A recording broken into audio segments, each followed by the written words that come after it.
So when I was looking at that, I remember for years I would always look up, I'd be like, why do I have hobbies that I get absolutely obsessed with, or businesses that I get obsessed with?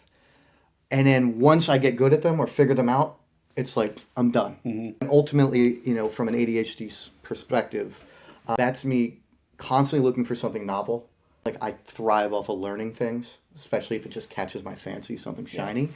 So it's just like I need to learn everything. I'm on every forum, and then once I feel like it's just kind of like I get there, then I'm just like I move on. And that's been the story of my life in hobbies, in businesses.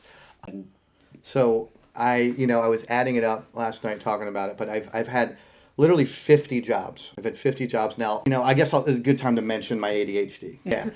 I was diagnosed late. I'm 43. So I didn't come up, when I look back at my life in the 80s and 90s when they really weren't diagnosing it, I was just a smart ass kid in class. Like I'm a dopamine addict. That's just what ADHD is.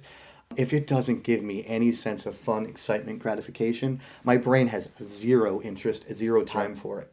But the benefit to it is when you can harness it, people with ADHD, we're the people that are the innovators, the creators. So when you get into something, my focus, my hyper focus exceeds any normal person, and I say normal in a neurotypical meaning, not having ADHD.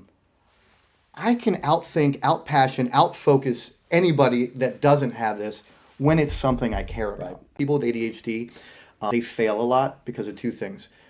But a lot of our shortcomings in the executive functioning portion keeps us from seeing those through. So then they turn into failure. So when I tell you I've had 12 different startup businesses on top of all my other jobs, they were failures, but not because they couldn't have succeeded. They were failures because I didn't continue with them. You start to accept that a little bit and you do exactly what you did, which was you start to preemptively just be like, oh, it's not going to work out. And you find ways to get your foot out the door so that you don't feel hurt when that ultimate failure happens. That's an absolute superpower. But you have to remove the emotion and be able to Correct. objectively say, being able to take the skill sets from one to the other. And I try to tell people that too all the time. Like, if this chapter's over, everything that happened before is absolutely still relevant in your experience to deploy in the next round. I've decided in my life, I told you this, I think that I need to create my own brand of myself because I can't fit the mold of any other Yeah, I mean the nice part is being able to just